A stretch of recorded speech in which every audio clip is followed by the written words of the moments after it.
반갑습니다. 오늘 참 좋은 날입니다. 하나님께서 늘 우리와 함께 하신다는 전제하에서 우리는 오늘도 여전히 좋은 날입니다 라고 말을 하는 것이, 그건 믿음의 고백이라고 말씀을 드렸습니다. 그래서 날씨가 좀 쌀쌀해지겁니다. 그래서 온풍기를 켜야만 하니 우리의 온도가 유지되는 것처럼 늘 우리는 필요적절하게 우리의 삶에 맞추어서 합니다. 만약에 추울 때는 에어컨을 켤 것입니다. 우리의 삶에 마치 호흡과 같이 우리의 필요를 공급하시는 하나님께서 오늘 저와 여러분들에게 말씀을 주시는 것은 너희 중에 고난하는 자가 있느냐라고 시작하는 이 부분입니다. 따라서 야고보서 5장 13절로 20절에 있는 말씀은 다양한 우리들의 삶 속에서 만나는 다양한 선택 가운데 우리가 처했다면 그 선택은 나의 선택인가 하나님의 선택인가, 하나님 우리에게 주신 선물인가 아니면 이걸 어떻게 받아들여야 할 것인가 라는 부분에 대해서 많은 고민을 가지게 됩니다. 그래서 오늘 우리는 하나님께서 우리에게 주신 이 고난이 과연 선물인가 아닌가 라는 부분 속에서 한번 생각해 보았으면 좋겠습니다. 야고보는 지금 무엇을 강조한다고 그랬습니까? 분명히 로마서에서 믿음장을 얘기하고 믿음으로 말미암아 사람은 구원받는다고 얘기했습니다. 그런데 야고보는 이렇게 합니다. 믿음 참 좋은데 말이야, 그 믿음이 믿음다워지려면 뭔가 입증이 되지 않겠어? 라는 부분이에요. 과학적 사고를 가진 사람들은 효율성을 따지고 효과성을 따집니다. 그래서 결과를 무엇은 그걸 도출해냈을 때 의미가 있다라고 말합니다. 그래서 우리가 단순히 글을 쓸 때도 글을 쓰는 것이 아니라 감정적 서사를 쓰는 게 아니라 그 글에 대한 뒷받침되는 것을 제공하는 걸 논문이라고 말하는 것처럼 이 성경도 그렇게 우리에게 가르쳐 주죠. 하나님께서는 우리에게 믿음은 참 좋은 거야. 왜냐하면 하나님께서 우리의 마음속에 우리의 마음을 비춰주셨기 때문에 그렇다고 얘기해요. 만약에 하나님께서 우리의 마음을 닫아버리셨으면 하나님의 영광이 우리에게 비추는데 우리가 알지 못한다는 거예요. 그 세상에 믿지 않는 많은 사람들에게는 마음의 문이 열리지 않았다. 하나님께서 우리의 마음을 열어주지 않았기 때문에 하나님을 볼 수 있는 눈이 열려지지 않아서 그분을 영접할 수가 없다.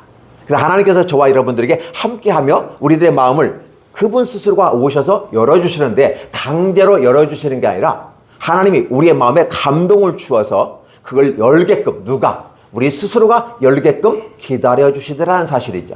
여러분이 예수님 믿는 사실은 어떤 믿음인가요? 하나님이 찾아오셔서 마음의 문을 노크하십니다. 그런데 그분은 이미 준비하셔서 여러분의 마음속에 열도록, 우리 스스로 열도록 그 은혜를 베풀어 주신 거죠. 이게 하나님의 다가오심이고 하나님의 나타나심입니다. 어떤 모든 기적들과 능력들을 나타내야만이 하나님의 나타남으로 한국 교회가 얘기하고 있는 것처럼 느껴지지만 사실은 하나님의 나타나심은 저와 여러분에게 대단히 중요하게 다가옵니다. 그래서 때로는 그 오심이 강렬하게 오시는 분도 있고 비둘기같이 물처럼 순결하게 오시는 분도 있습니다. 여러분도 어떻게 예수님을 믿으셨습니까? 우리는 저마다 저와 여러분의 마음속에 다가오셨을 때 불같이 와서 뜨겁게 받으신 분도 있어요. 아니면 어떻게 받았을까요? 비둘기같이 순전하게, 또 물같이 차가우면서도 냉철하게 받아들이는 것도 있을 수 있습니다.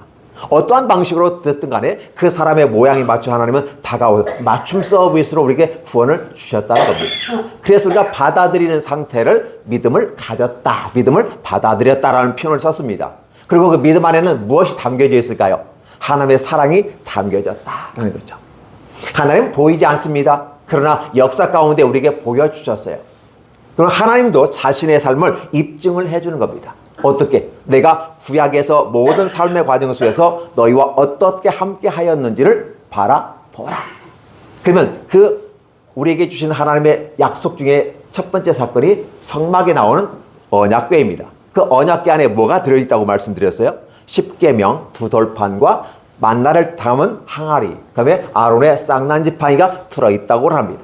추후에는 그걸 찾아보니까 없어졌지만 관리외의 문제가 아닌 것 같아요. 그런데 중요한 거 뭐냐면 그 십계명의 두 돌판과 항아리, 만나를 담은 항아리, 그다음에 아론의 쌍난지팡이는 저와 여러분의 삶에, 즉 구약의 삶 속에서 함께 하나님 어떻게 우리와 동행하셨는지에 대해서 얘기하고 계시다는 거죠. 그러니까 그것은 단순하게 십계명이다, 항아리다, 지팡이다는 개념을 넘어서 하나님이 이스라엘과 어떻게 함께 역사 현장 속에 있었는지, 어떻게 그들에게 사랑으로 베풀었는지를 담아내는 것이죠. 그래서 여러분이 믿음을 받았다고 하는 부분은 통째로 믿음이 믿음은 하나의 수단이고 외형적으로 표현된 하나의 껍데기와 같은 것입니다. 그렇다 보면 그 안에 뭐가 담아요? 사랑이 담겨져 있어야 되지 않겠을까요? 그래서 저와 여러분에게는 믿음과 사랑이 함께 주어진 거죠. 이러한 상황 속에서 우리가 믿음 이야기하는데 그 믿음의 핵심은 결국은 사랑이더라는 사실이죠. 그러니까 사랑이 빠진, 이런 정신이 빠진 10계명은 의미가 없더라. 달리 말하면 하나님의 말씀을 문자적 해석만 한다든지 그 사랑에 빠진 문자적 해석은 의미가 없는데, 그래서 그 문자적 해석을 통해서 율법을 지켜야만이 천국에 갈 수 있고 구원받을 수 있다고 가르치는 사람들이 이 세상에 참 많이 있습니다. 우리는 그것은 인간의 교훈, 휴먼, 그죠? 스탠다드라는 말을 쓰게 되는 것이고, 예를 들면 탈무드 같은 경우가 그런 것입니다. 그러다 보면 중요한 것은 정신이 빠지면 아무것도 없다라고 말하면서 성경에서 꽹가리, 그죠? 사랑은 어떻게 됩니까? 아무리 뭐 해도 꽹가리 나는 소리에 불과하다는 표현을 쓰게 돼요. 어떠한 것을 해도 하늘에서 불 끓여내고 사람을 죽이고 살리고 해도 결국은 사랑이 없는 행위는 아무 의미가 없다라고 말하면서 저와 여러분에게 뭘 주시는가? 바로 사랑으로 입증해라라는 것이었어요. 그래서 저와 여러분 이러한 삶을 살아가야 되는 것이 대단히 중요하다. 그래서 야고보 같은 경우는 총 정리해보면 믿음 참 좋다. 왜냐하면 새로운 길을 제시하고 구원의 길을 제시하면서 우리가 그 길을 가는 건 믿음은 대단히 중요한 일이다. 그거는 무시할 수 없는 하나의 절대절명의 유일한 하나의 고속도로다. 구원의 고속도로다. 문제는 뭐냐면 그 구원의 고속도로를 너희가 달려갈 거냐는 거예요. 야고보는 그것을 저와 여러분에게 이야기합니다. 그러면서 행위를 이야기하고 그다음에 너의 삶을 보여 나타내라. 그 믿음을 입증해보라라고 얘기합니다. 그런데 입증을 하려고 하니까 뭐가 문제예요? 저와 여러분은 예수님 믿었습니다. 구원의 공동체에 들어왔습니다. 그런데도 불구하고 여전히 부족하다는 사실을 성경에서 기억하고 있어요. 특히 야고보 같은 건 더 너희 중에 지혜가 부족한 자가 있느냐. 사실 저와 여러분은 다 부족한 것 투성입니다. 그런데 이 얘기는 내가 너희에게 너희 중에 부족한 자가 있느냐라고 물었을 때는 무언가를 지금 메시지를 전해주고 있다는 사실이에요. 이미 너희는 부족한 상태에 있다라는 거예요. 아니 나는 예수님 믿고 구원의 방주에 탔는데 나 이제 의인이 되어졌고 믿음을 가지고 나간다고 지금 거들먹거리고 있는데 여전히 내게 부족함이 있다고 딱 옆에서 찍으니까 상처가 되잖아요. 그러니까 믿음이 있다고 하는 사람은 야고보서는 지푸레기 서신이라고 천하면서 아 이거 성경에서 빼버려야 되는데 쓸데없는 것이 들어왔어 라고 말하는 사람도 있더라는 사실이죠. 그러니까 그건 반쪽 믿음을 갖고 있는 거예요. 내가 믿음이 있다고 하는 것은 입증하는 역사적 사명이 저와 여러분에게 주셔요. 하나님은 저와 여러분에게 미션을 주십니다. 그 미션이 뭐라고 그랬습니까? 다른 말로 하면 목적인 것이죠. 그래서 내가 goal이라는 영어로 쓰지만 미션이라는 단어를 쓸 때는 더 사명감이 있어서 하나님이 각 사람에게 주신 이 땅에 태어난 사명감이라는 거죠. 그게 뭘까? 사랑 실천의 모습으로 주셨다는 겁니다. 예수님 믿었다는 자체는 무엇일까요? 예수님 믿었다는 것은 단순하게 내가 예수 믿고 천국 간다는 그런 것이지만 이것 모습이 하나님의 사랑의 모습으로 실현됐다는 걸 가르쳐 주는 것이고 그건 하나님 입장에서 얘기하는 거예요. 예수님 입장에서 말씀하시는 겁니다. 그렇다면 저와 여러분의 입장에서 은혜를 받은 사람의 입장에서 어떻게 할 것인가? 그 사랑을 나 역시 반응을 해야 되는데 어떠한 식의 반응을 할 것인가가 대단히 중요하다.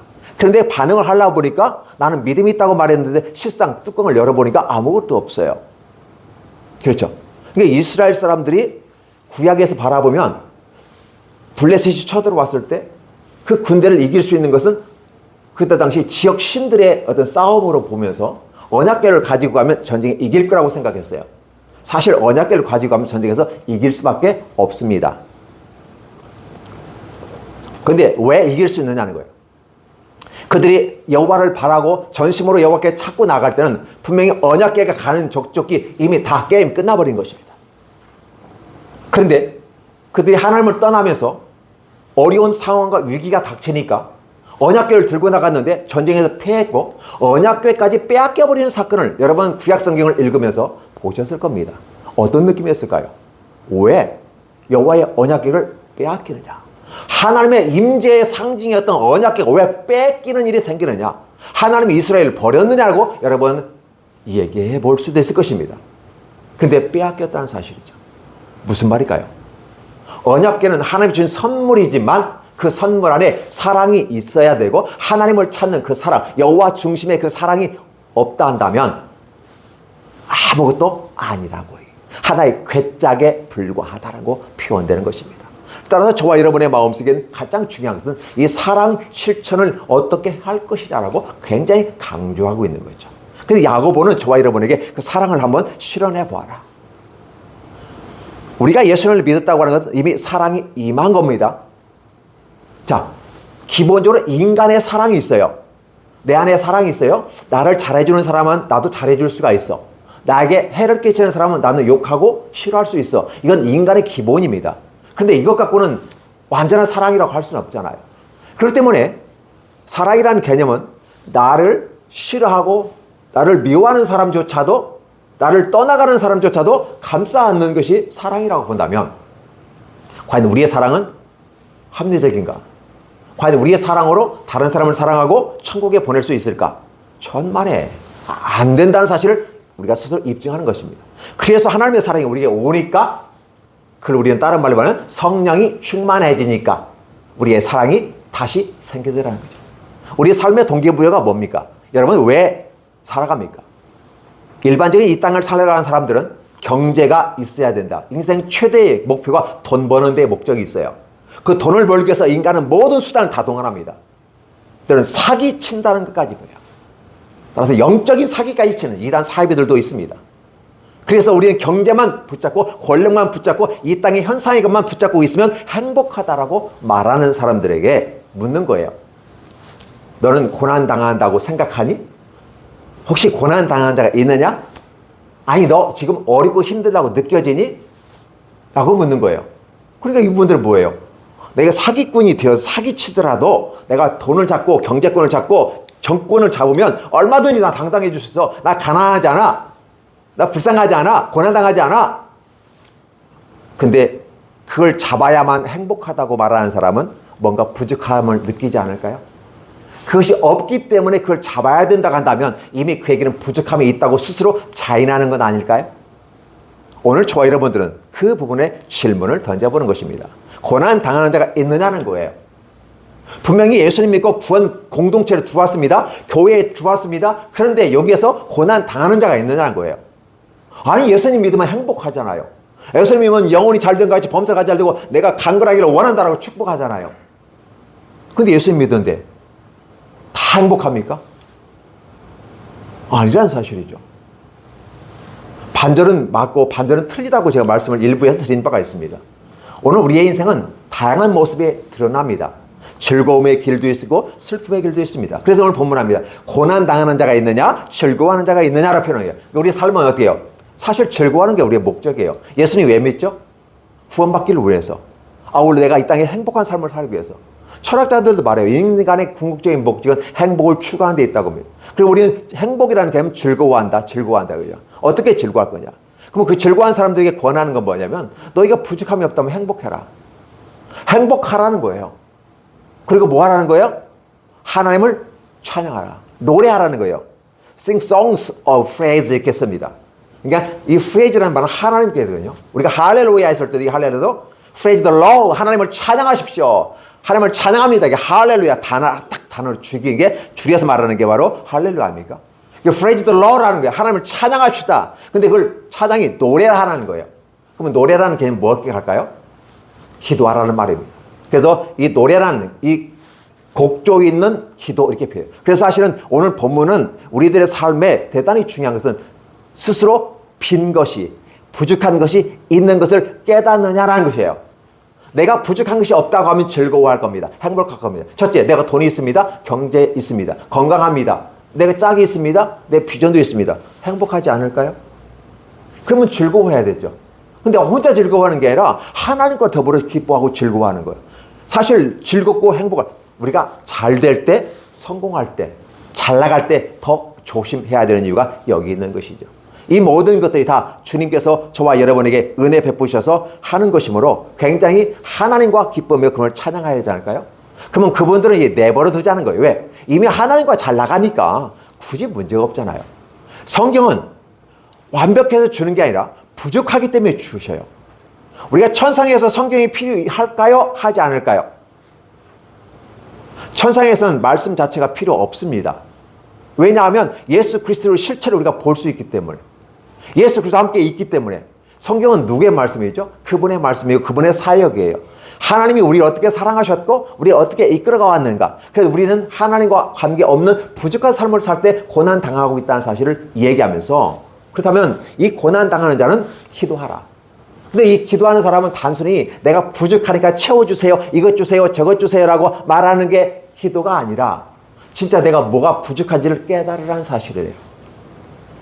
그래서 오늘 고난당한다고 하는 것은 바로 다른 말로 뭐 다음 절에 보면 너희 중에 병든 자가 있느냐 이렇게 표현을 하고 있어요. 그러니까 앞에 고난이라고 한 큰 단어에 추상적인 단어를 갖다 집어넣어 놓고 그리고 구체적인 부분에서 육체적인 병이 들었냐는 거예요. 병든 자가 있느냐는 거죠. 당시에 힘들고 어려운 의학이나 발달이 덜 되었던 그때 당시는 어떻게일까요? 굉장히 심각한 문제 아닌가요? 먹는 문제도 중요하지만 병든 건 중요한 겁니다. 근데 병은 왜 왔느냐는 거죠. 우리가 병의 원인이 무엇일까? 세상에서 말하는 판단 기준과 교회에서 말하는 판단 기준은 다르다는 사실이죠. 세상에서 말하는 것은 자기 관리가 안 됐다, 기능이 충분히 보충되지 못했다, 아니면 외부적인 어떤 것에 전염병에 시달린다, 그게 병들었다라고 말할 수 있는 거죠. 그냥 성경적인 개념은 바로 이런 피상적인 어떤 현상학적 드러나는 어떤 그런 게 아니라 그 이면에 먼저 뭐가 있었다? 그 안에 죄가 있었다라는 사실이죠. 죄로 말미암아 사람은 결국은 죽음에 이르렀는데 드러나는 문제는 병이다. 결국 사람은 죽는데 병으로 죽어요. 어떤 병으로 죽어요? 정신병으로도 죽고 육체적 병으로 죽고 결국은 죽는 거예요. 왜 죽지요? 죽지 않을 가능성을 갖고 있던 에덴 동산에서의 삶을 기억하십시오. 생명나무 실과를 따먹고 영생할 수 있는 가능성을 소유한 자들이었습니다. 우리는. 그런데 죄로 말미암아 결국은 쫓겨났습니다. 쫓겨났다는 개념은 하나님과 동행하는 그 삶, 그 사이에 그 갭이라고 하죠. 그 통로에 뭐가 들어왔어요? 죄가 들어와서 죄가 단절시켜버리기 때문에 결국은 사람은 쫓겨날 수밖에 없고 쫓겨난 그들은 죽을 수밖에 없었다는 거죠. 근데 그 죽음의 원인이 뭐다? 죄라는 사실이에요. 이 얘기를 세상에서는 얘기하면 거절합니다. 거부합니다. 듣고 싶지 않습니다. 왜? 이미 죄가 그들의 마음속에 가득 차 있기 때문에 마음에 깊은 폐부를 찌르는 것처럼 느껴지기 때문에 그래요. 그래서 당시 그분들은 어떻게 돼요? 병만 나으면 되는 거 아니야? 병만 나으면 되는 거 아니에요, 선생님? 그죠? 내가 교회 왜 왔어요? 나 잘 살려고 왔고 행복하게 하려고, 나 건강하려고, 병 치료받으려고 한 건데 그러면 다 해결됐으면 나 가야 하지 않을까요? 이렇게 질문하는 사람들이 있더라는 거죠. 당시에 예수님 시대에 문둥병 걸린 10명의 사람이 있었습니다. 예수님의 소문이 자다하게 퍼지니까 왔어요. 그러니까 어떻게 합니까? 참 불쌍하잖아요. 그래서 예수님이 고쳐주셨어요. 그리고 시간이 흐른 다음에 한 사람이 왔어요. 고맙다는 표현을 하기 위해서 온 거죠. 뭐 선물 하나 비타오백 정도나 가져왔을까요? 헌금을 가져왔을까요? 예수님이 질문합니다. 너희 10명을 고쳐주지 않았니? 근데 9명 어디 있니? 그런 말합니다. 모르겠습니다. 다 제 갈 길로 갔습니다. 성경에서 제 갈 길로 간다는 말은 부정적인 의미이고 하나님과 관계없는 삶을 살아간 그들의 삶을 표현할 때 쓰는 것입니다. 그들은 9명은 내가 주님 만난 이 사건이 영원한 삶의 하나의 딜리버리, 즉 배달이 돼야 돼요. 내 현상의 삶에서 이쪽에서 이쪽으로 배달되는 삶의 모습에 놀라운 축복을 가져오는 것이 돼야 되는데 단지 이 땅의 것만 치료받는 거죠. 그러니까 병만 나았으면 더 이상 할 게 없잖아요. 문둥병이 나왔는데 더 이상 뭘 바래요? 그렇죠? 기뻐하고 즐거워하고 그냥 떠나가서 그러면 다시 건강한 몸을 가지고 뭘 할까요? 10중 8구 그들은 다시 또 병에 걸려 올 겁니다. 문둥병보다 더 심한 병에 걸릴 겁니다. 더 나아가서 정신적인 병까지 걸려올 겁니다. 이것은 자명한 사실이에요. 한 사람에게는 얘기합니다. 내가 육체적인 병을 고쳐주었는데 너는 내게 와서 감사를 하는구나. 나는 주로 인정하는구나 라고 해. 그래서 찾아와서 감사하다고 표현했는데 주님은 뭐라고 반응합니까? 내 죄가 사해졌느니라. 너는 구원받았느니라고 표현하고 있어요. 그러니까 주님은 이 문둥병이라는 하나의 병을 통해서 고난 당하는 자가 있나 야고보가 얘기하는 것처럼 이 한 사건은 하나님과 만남의 접촉점으로 하나님이 주신 선물이라는 사실이었어요. 그걸 선물로 받아들이는 사람이 있는가 하면 그렇지 않고 원망하며 투쟁하며 짜증내고 이렇게 하는 사람도 있더라는 거죠. 그런데 세상 사람들이 어떻게 반응하든 무슨 상관이 있겠어요? 이미 그들은 심판을 받은 사람이고 사형 집행유예만 남았어요. 그러면 오늘 사형 심판이 결정되지 않는 이 교회 안에 있는 사람들에게 지금 이 얘기를 하는 겁니다. 여러분들은 어떻습니까? 라는 거예요. 죄 문제가 해결됐습니까? 라는 거죠. 사실 이 찾아온 사람은 어떻게 돼요? 죄 문제까지 생각하지 않고 왔어요. 단지 내게 고쳐진 이분이 너무 고맙고 감사해서 감사로 그분을 즐겁게 하고 당신의 능력이 나를 행복한 사람으로 만들었습니다라고 하는 복지적인 차원, 즉 달리 말하면 딜리버리예요. 운반, 새로운 병으로부터 단순히 구원받은 걸 넘어서서 이제 죄로부터 구원받은 것까지 가서 진정 인간의 행복은 어디에 있다? 이 즐거워하는 자가 있느냐, 이 바늘에 서서 하나님을 찬양하게끔 만드는 것은 죄의 문제가 해결된다는 거죠. 따라 고난당하는 자가 있느냐라고 물었을 때는 성경은 죄의 문제부터 해결하라라고 하는 것이죠. 그래서 말합니다. 그러면 당연히 지금 현대인으로서는 어떻게 될까요? 목사님, 저희 집 와서 기도해 주시면 병이 나을 것 같습니다. 갑시다. 기도해 주거든요. 나을 수도 있고 안 나을 수도 있어요. 목사님으로서는 굉장히 부담스럽죠. 기도했는데 안 나오면 목사님 영빨 떨어지는 것처럼 느껴가지고 부담스럽으세요. 그렇죠? 그러면 어떻게 하면 할까? 예. 기도하십시오. 하나님께 기도하시면서 의사에게 찾아가세요. 그리고 진단받으세요. 그 약사의 처방을 받아서 함께 약을 복용하십시오. 대신 기도하면서 의사 만나시고 기도하면서 약사 만나시고 기도하면서 음식 드십시오. 왜 그러냐면 이렇게 표현해요. 기름을 바르고 기도할지니라 이렇게 하거든요. 그러면 여기서 포인트, 약을 먹고 사실 여기에 포인트를 두어서 설교하시는 경우도 있는데 사실 이건 의미가 별로 없어요. 그러니까 현대를 살아갈 때는 약도 필요하기 때문에 기름을 바르라는 말이 너무 멋있게 표현되는 거예요. 현대의학, 기름이란 단순히 음식을 만드는 기름에 대해서 치료약으로서도 기름이 필요하는 거죠. 예수님의 기적 가운데 여러 가지 모든 자연 만물의 자연 치료 기법이 다 들어가거든요. 더 중요한 건 뭐냐면 기도하라는 것이죠. 그러니까 고난 당하는 사람도 즐거워하는 사람도 가장 중요한 건 뭐다? 기도하는 거예요. 기도인데 기도가 나름이 뭔가 좀 주세요라는 개념을 넘어서서 자기 인식의 기도가 필요하지 않을까? 오늘 5장 마지막 절이거든요. 5장 마지막 절이 오늘 이게 끝나는 거거든요. 더 이상 야고보는 설교할 게 없어요. 최종적인 모든 설교 다 집어넣고 얘기하는 겁니다. 그래서 결국은 우리들의 삶에 가장 이런 고난을 헤쳐나가는 방법을 찾는데 그 방법을 찾아가는 방법이 기도다. 근데 기도는 왜 하느냐? 내 자신을 인식하라. 우리가 지금 보면 감정 리더십이라는 단어가 21세기에 굉장히 화두가 됩니다. 왜? 소통을 해야 되는데 세대 간의 갈등들, 그렇죠? 또 빈부의 격차 속에 오는 갈등 중에서 가장 중요한 감성이, 인간의 영혼을 사랑하는 그런 감성들이 좀 있으면 좀 소통이 잘 되겠다라고 했을 때 그 주에 얘기하는 게 자기 인식을 하라는 거예요. 자기 인식을 하고 자기 관리를 하라는 거예요. 그러니까 세상적인 방식에 하면 병 들었으면 어떻게 해요? 내가 무슨 병이 걸렸구나. 그럼 어떻게 치료해야 되겠구나. 라고 스스로가 보고 내가 결정 못하면 의사와 약사의 도움을 받아서 치료하라는 것입니다. 그리고 자기를 관리하라는 거예요. 이게 기본이잖아요. 그리고 사회관계 속에서는 어떻게 해요? 사회적 자기 인식, 사회적으로 자기 위치가 한 위치를 받아서 자기 인식을 하고 그 사회를 어떻게 관리해 나갈 것인가. 요거까지 갔을 때 건강한 소통이 되어줄 수 있고 행복한 사람이 될 수 있다라고 말하는 것입니다. 그러나 성경은 뭐냐면 믿음의 사람을 데려오라는 거였어요. 믿음의 사람이란 뭘까요? 지금 야고보는 믿음을 얘기하지 않으려고 그래요. 근데 지금 여기서 뭐래요? 믿음을 얘기하고 있다. 믿음의 기도를 얘기하고 있는 거죠. 그러니까 야고보는 믿음을 버려버리는 그런 분이 아니라 굉장히 행함을 강조하는데 결국은 믿음의 기도. 근데 믿음의 기도란 말은 기도로서 연결되는 거죠. 이 기도는 어떤 기도일까요? 자, 목사가 가서 성도를 위해서 기도합니다. 그러면 나았습니까? 안 나았습니까? 나았습니다. 왜? 믿음의 목사의 기도로도 낫고 본인의 기도는 나아요. 근데 문제는 뭐냐면 고난 당하는 자가 있느냐? 기도할 것이요. 찬송할 것이요. 이 찬송과 기도는 같은 맥락이라고 말씀드렸습니다. 다른 표현일 뿐이에요. 결국은 우리들의 삶 속에서 기도는 뭐가 전제돼요? 죄를 용서받는 데 중요해요. 그래서 서로가 어떻게 해야 돼요?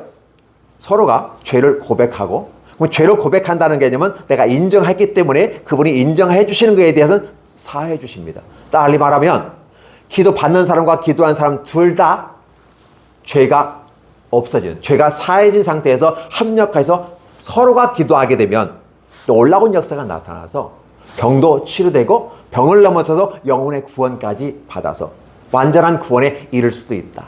우리가 구원을 지금 받았지만 완전한 구원에 이르지는 아직 않았어요. 우리가 마지막에 천상의 교회로 들어갈 때 안전한 구원입니다. 지금은 부분적인 구원이 우리에게 온 것이죠. 그러나 오늘 이 자리에서 예수님을 믿고 사랑을 가지고 그 사랑을 소망을 가지고 인내함으로 실천하는 저와 여러분에게는 이미 구원이 보장되어졌다. 하나님의 영생이 주어졌다라고 말하는 것입니다. 그런데 이 구원을 놓칠 수도 있고 방임할 수도 있다는 것이죠. 오늘 저와 여러분들에게 그걸 경종을 울립니다. 병든 자가 있느냐라고 하는 것은 달리 말하면 너의 영적 상태는 어디니라고 묻는 거죠. 그래서 아담과 하와에게 만나서 아담아 너 어디 있느냐? 그렇죠. Where are you? 장소적인 개념을 묻은 것처럼 영에서는 표현했지만 장소적인 개념이 아니라 심리적인 거리 속에서 넌 어디 있냐라고 묻는 거예요. 하나님과 함께 있었던 아담과 하와는 괜찮았어요. 행복했어요. 즐거웠어요. 생명실과를 따먹었어요. 그게는 아무 문제가 발생하지. 영원한 삶을 살 수 있는 가능성까지 보장된 상태였어요. 그러나 그 안에 죄가 들어오니까 결국은 그런 부족함을 깨닫고 나무 밑에 숨어서 나무 잎사귀로 가렸다는 것을 여러분 읽어보신 적이 있을 것입니다. 그때 나무 잎사귀로 가렸다는 자체가 뭐야? 부족이란 단어가죠. 문제는 저와 여러분이 부족함을 느낍니까? 라는 부분이에요. 부족함을 느끼냐는 거예요. 이게 중요합니다. 그래서 이 부족은 결국은 지혜 있는 사람만이 부족을 느낀다는 거예요. 요한계시록에 보면 큰 교회가 나오죠. 7개의 교회 중에서 나오는데 그 중에 나는 부자라라는 교회가 있어요. 이름도 밝히고 이 얘기하고 싶지 않아요. 자기는 부자라고 말하는데 실상은 성경은 이렇게 합니다. 너는 눈이 멀었구나. 안약을 사서 네 눈에 넣고 네가 부자인지 아닌지를 보라. 너는 벌거벗었어. 벌거벗었다는 개념은 부족이라는 거잖아요. 근데 너는 부자라고 떠들고 있어. 너는 막 창고에 쌓아놓고 있는데 결국은 창고에 썩어져 간다. 재물은 썩어져 가고 옷은 접목하고 금과 은은 다 녹슬어 간다. 라는 부분이에요. 쌓긴 쌓는데 결국 남는 게 없다. 뭔가 부족한데 깨닫지 못하니? 라는 질문을 던져보는 거죠. 오늘 이 시대를 살아가는 저와 여러분들에게 하나님은 그 질문을 하는 것입니다. 교회에 들어오셨습니까? 구원이 보장된 겁니다. 그런데 여전히 여러분의 교회 안에서도 여전히 부족함을 느끼는 사람은 지혜로운 사람이다. 그래서 내가 뭐가 부족한지를 먼저 바라보는데 죄의 문제를 먼저 해결해보라. 그러면 병든 문제는 해결된다. 왜? 원인을 알면 문제는 해결된다는 것은 기본 상식이잖아요. 그럼 우리는 결국 우리의 이 부족한 부분이 채워질 것이고 그러면 찬송할 것이다 라는 부분을 통해서 육체적인 질과 정신적인 부분에 많은 힘든 부분들에게 하나님은 유의를 주시는 것입니다. 근데 마지막에 가면 뭐라고 나와요? 19절에 20절 보면 어떻게 됩니까? 사실 이 기도에 얘기하면서 엘리야까지 들고 들어가요. 샘플링을 통해서 엘리야는 기도의 사람이라는 걸 아실 겁니다. 그 입증을 하는 겁니다. 이렇게 삶을 살아가면 당연히. 근데 단지 고난의 문제를 넘어서서 자연 재앙까지도 치료하는 능력이 나타난다.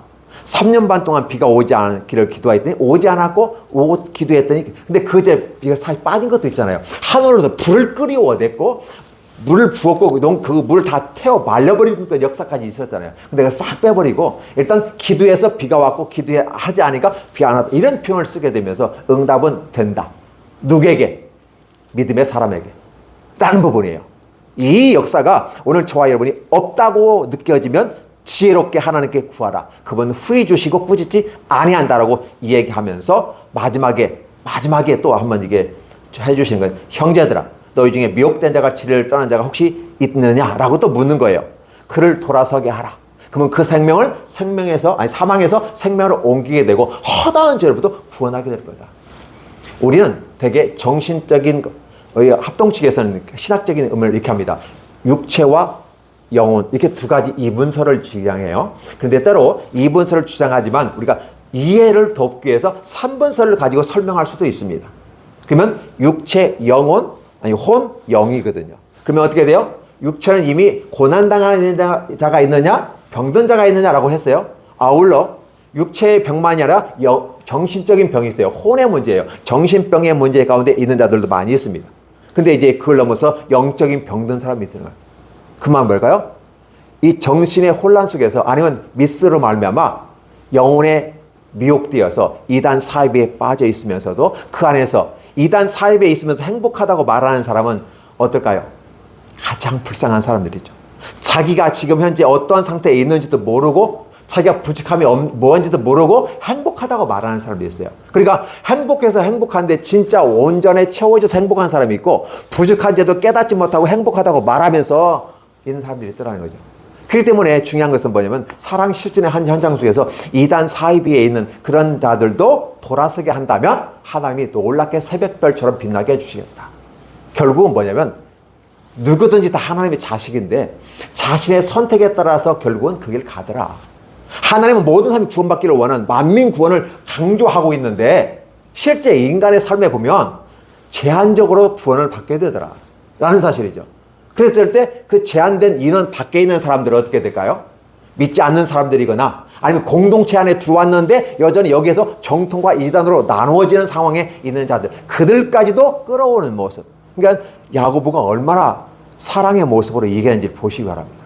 교회 안에 들어와서 믿음에 건강한 사람뿐만 아니라 약간 믿음이 온전히 못하고 뭐가 부족함이 있는데 깨닫지 못하는 사람들에게 말을 하셔서 육체적인 정신적인 문제를 건드려줍니다. 스스로 자기를 판단하고 인식을 하라. 그걸 관리해라. 안 되느냐? 목사를 청하라. 기도하면서 한번 만들어가 보라라고 얘기하는 거죠. 기도가 됐습니까? 목사님들은 할 말 없으면 기도하라고 하는데, 목사가 할 말 없으니까 기도하는 건 다시래요. 대답이 없으니까 기도하라는 거죠. 왜? 성경에서 그렇게 말했으니까. 목사가 할 말이 없어서 기도하라고 할까요? 아니라는 사실입니다. 성경에서 분명히 기도는 죄의 문제를 해결하고 하나님께 가까이 가고 그분과 교제한다는 하나의 상징적이면서 효과적인 것이 기도이기 때문에 그럽니다. 근데 우리는 어떻게 해요? 주세요, 주세요, 주세요. 요게만 기도라고 생각하기 때문에 문제가 있는 거죠. 그럼 더 한번 우리가 바라봐야 될 건 뭘까요? 이미 공동체 안에 들어와 있으면서 이단 사회에 빠진 사람들까지도 같이 기도해 주라. 그리고 옹호하고 같이 가서 예배드리고 같이 빠지라는 말이 아니라 위에서 기도하며 경각심을 가지고 경종을 올려주라는 거죠. 근데 문제는 그들은 받아들이지 않는다. 왜? 그 안에서 스스로 행복하다고 얘기하니까. 그 자신이 행복한데. 이렇게까지 우리는 확증을 해줍니다. 그래서 이단 사이비가 왜 이단 사이비인지를 스스로 확증합니다. 아, 그렇구나. 당신은 그 안에서도 행복하다고 말하니까 더 이상 내가 기도는 해주겠지만 그러나 당신이 나오지 않는다면 의미가 없습니다. 그러나 저는 당신을 위해서 기도하겠습니다. 결국은 어떻게 돼요? 믿지 않는 사람들은 당연히 이렇게 해요. 그런데 이단 사이에 빠진 사람들은요, 하나님의 사랑을 알면서도 정통의 것을 떠나서 오히려 악한, 그러니까 구별해 볼까요? 믿지 않는 사람들은 일반적인 상황 속에서 일반적인 의미에서 악한 사단 마귀의 지배하에 있는 사람이라면, 그 안에 들어왔는데도 불구하고 이단 사이에 빠진 사람들은 어떻게 돼요? 더 하나님부터 진노가 임하지 않을까요? 그 사랑을 알았는데도 불구하고 반대되는 입장에서 서 있더라는 거죠. 하나님 외에 다른 인간을 세우고 멸망에 가증한 것이 서서 앞에서 떠들고 있는데 그것을 믿고 따라가는 사람들, 제일 불쌍하지 않을까요? 몰라서 그런 것은 그래도 알겠어. 이해는 돼. 그러나 결과는 이것이니까 심판을 받는 거야. 이렇게 얘기할 겁니다. 그러나 이단 사이에 빠진 사람들은요, 사랑을 알았어. 다 알았어. 알았는데도 그렇단 말이야. 그럼 어떻게 돼요? 감정까지 실리는 거죠. 진노하고 분노하시는 주님께서 어떤 심판을 내릴 것인가를 분명하게 저와 여러분에게 보여주고 있는 것이죠. 야고보는 마지막에 이 말씀을 저와 여러분에게 해주시는 겁니다. 그러니까 이단 사이비에 있는 사람들까지도 하나님은 여전히 사랑하고 있는데, 이 땅에 존재하는 모든 교회가 그들까지도 가라. 왜냐하면 기독교 안에는 이단 사이비도 기독교에 포함되어 있어요. 그래서 저와 여러분을 위해서 마지막으로 사랑의 모습으로 다가가는 건 아닌가. 그러면 진정한 믿음을 가진 사람은 어떻게 해요? 이제 이단 사이비야 하고 떨쳐버릴 것인가? 아니면 그들을 위해서 기도할 것인가가 오늘 나오는 거죠. 그들을 위해서도 기도해 주는 것이 진정한 사랑이 아닐까? 그래서 오늘 우리는 사랑 실천하는 아름다운 모습이 저와 여러분의 삶에 늘 있기를 바라고, 그 가운데 여러분의 부족함이 없고 부족함이 없음으로 말미암아 하나님을 찬양하는 멋진 인생들이 되시기를 예수님의 이름으로 축원합니다. 기도합니다. 하나님 아버지, 고맙습니다. 감사합니다. 무한한 사랑과 은혜가 우리 안에 있습니다. 놀라운 사랑과 큰 능력이 우리 안에 있습니다. 하나님의 풍성함이 우리 안에 있습니다. 하나님의 놀라운 사랑으로 함께 하시고 은혜와 권능으로 인도하사 승리케 하여 주옵소서. 예수님의 이름으로 기도합니다.